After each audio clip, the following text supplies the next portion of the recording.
Well, here we are. The building is up. Slab's done. The building is up. This was not supposed to happen. This is what went down.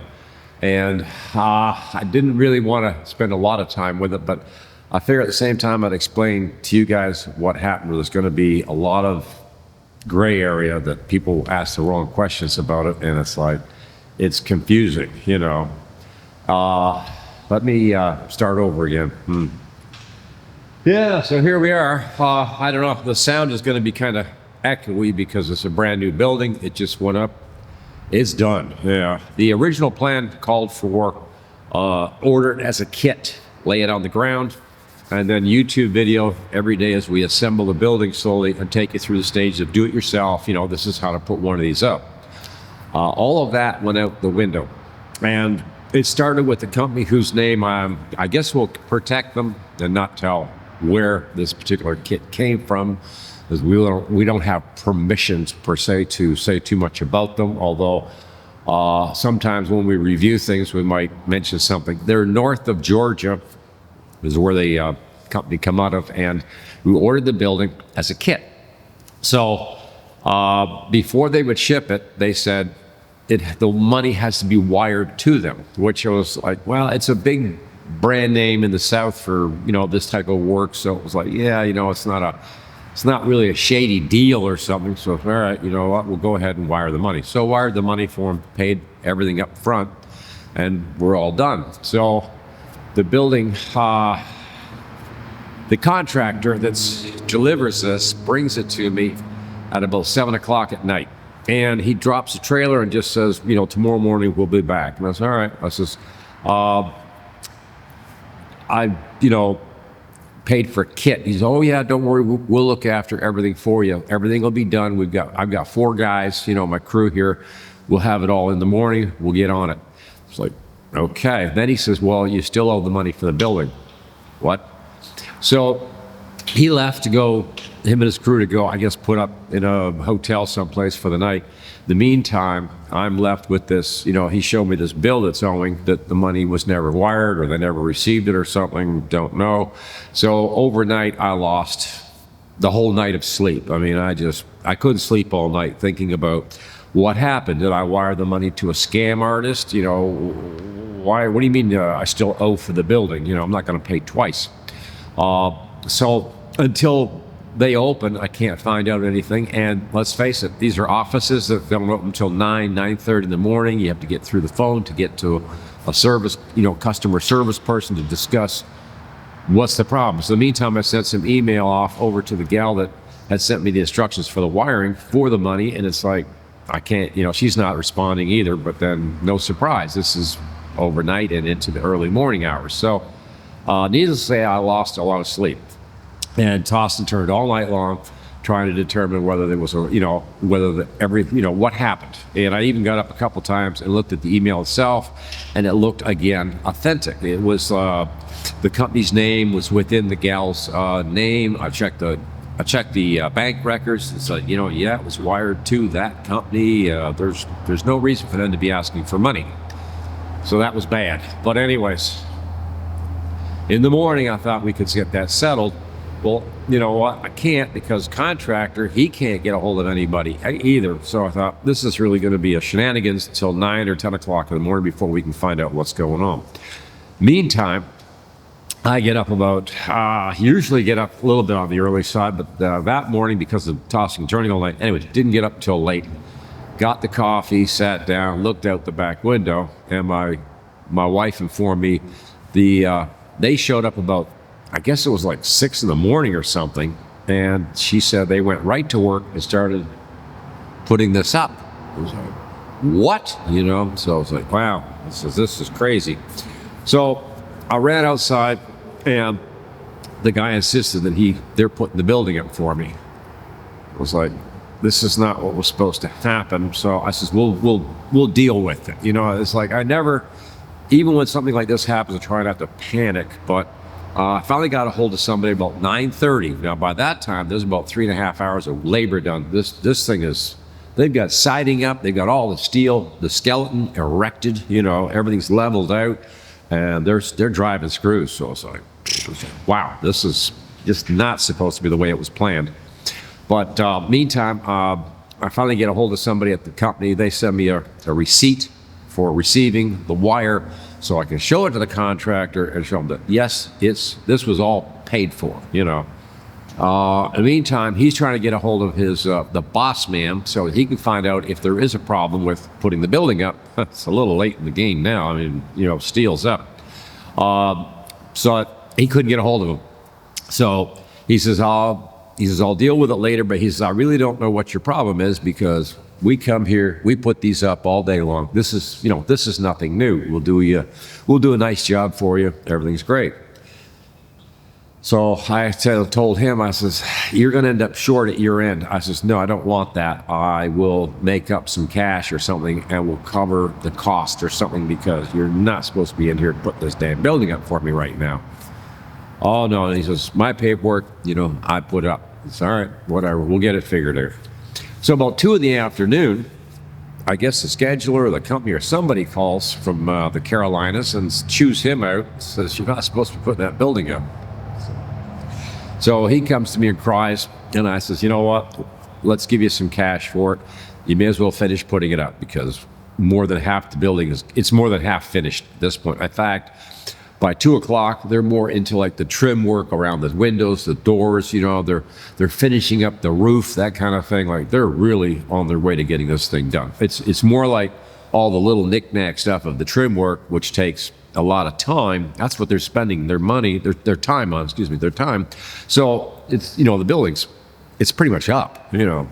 I should have just said, here, give me the power tools, I'll finish putting the darn thing up at that point. But anyways, they got to that point. So she chewed him out, she called me, chewed me out, and I'm like, you know, what am I supposed to do? I told this guy, as far as I understood, this was a kit. It was to be dropped. So we actually had YouTube plans for this particular operation, and now it's not going to happen. That's fine. We're going to bring the car back in here, of course, set the car over here. Let's take a walk around, and I'll sort of give you a tour, you know. So let's go for a walk here, and I'll tell you what, I'll spin around a little bit so you can sort of see the building a little bit better. We'll get out of this. I don't know if out of the sun here might be a little better too. I'll probably have to kill the sound, or we'll see the microphone's bouncing around. But yeah, so it's a nice big building for what I need. This area here, this is another interesting boneyard. Another bone cut. This is another one of those you plan things and it doesn't happen things. So I'm going to show you what happened. When I drew the building up, that is using the website at, I think it was Allen's Carport Factory or whatever they named it. It's fairly popular when you see it all the time. And they have a really nice website where you can actually design your building, figure everything out the way you want it, and they give you a price, and you know, you can make a deposit.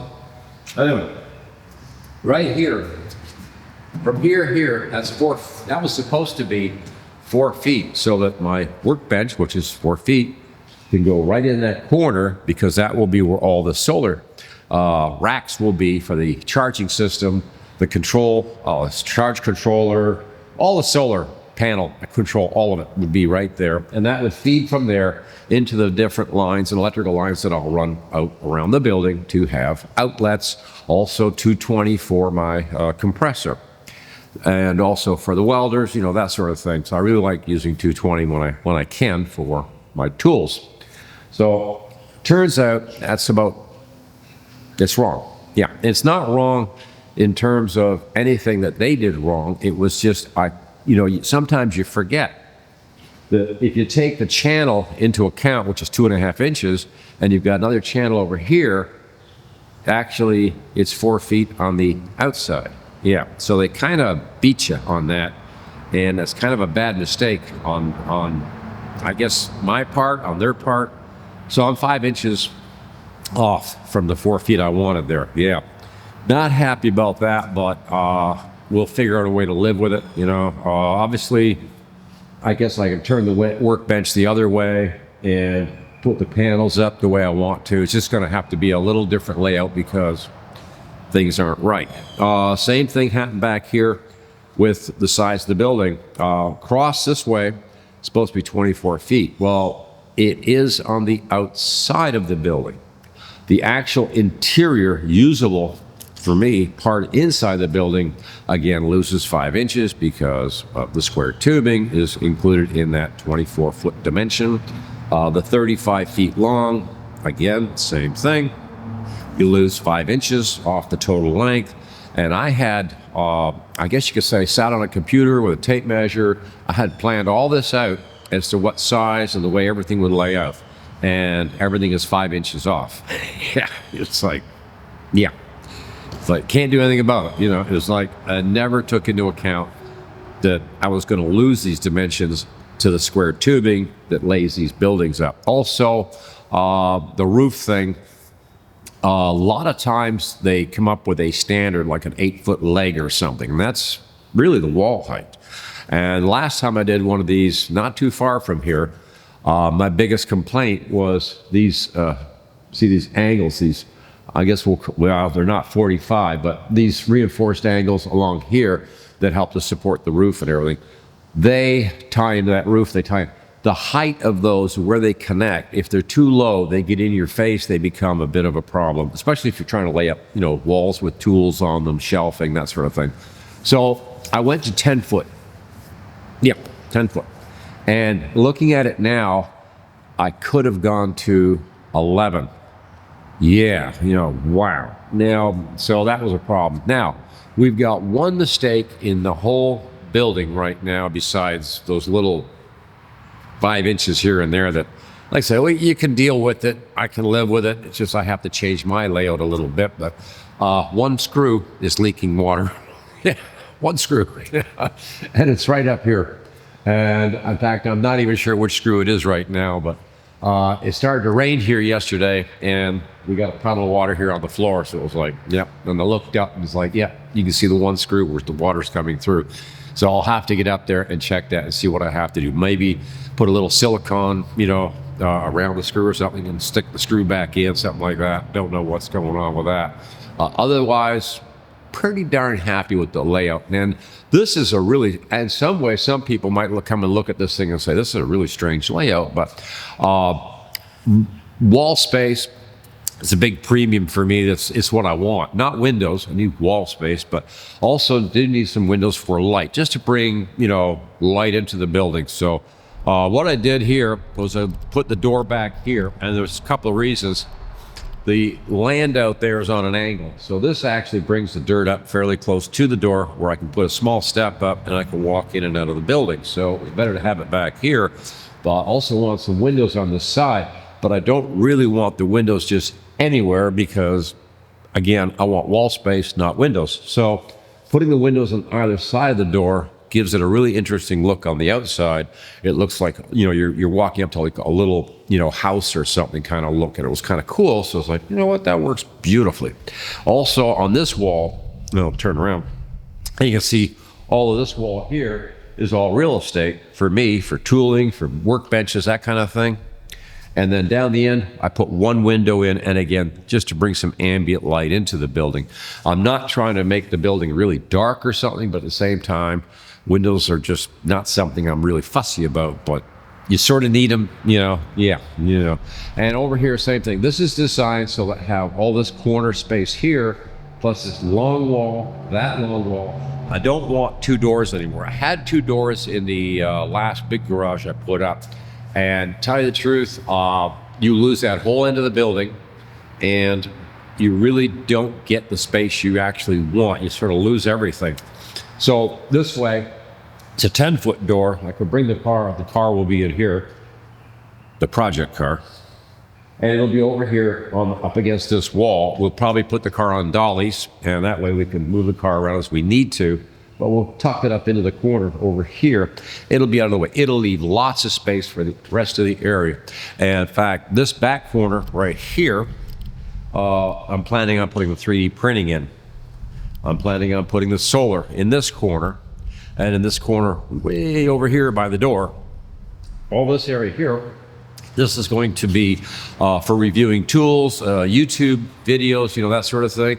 Now the whole thing needs to be insulated, so I think one of the next steps after we figure out what's wrong with that screw that's leaking water, yeah, Excuse me. Going to put the fiber board, the foam board up, and I've got to figure out how to strap that foam board up so that it will stay up, of course. I also was hoping this would block the sound of the highway from the house, and I'll be honest, it's sort of like, it's not working. It's not really doing the trick. I've got a highway here. You can hear big loud trucks going by sometimes. Wow. And it's kind of annoying after a while. But the back door, which is the rest of this plan, I guess, was this is only an 8x8, which again is pretty small door, but 8x8 is fine, because really what I want back here is be able to open that door in the mild weather days when it's hot, and open the big front door and let the breeze just kind of blow through. And that way I can cool myself and keep the building and nice breeze going through while I'm working in here. Hopefully that's the plan, you know, and it did work in the past. So once again, 8-foot door at the back. And also, of course, right on the other side of that door is the 68 Camaro sitting out there under a tarp right now, waiting to come back in. But I'd like to get the foam board up, and just a lot of work. It was kind of like slab is done, the building is up, now the real work begins. Oh, yeah. So, needless to say, this is where we're at. Hey, thanks for watching Coffee Tools. Please like, share, subscribe, ring the notice bell. We'll be back later this week with more updates as we get this all figured out. Over and out.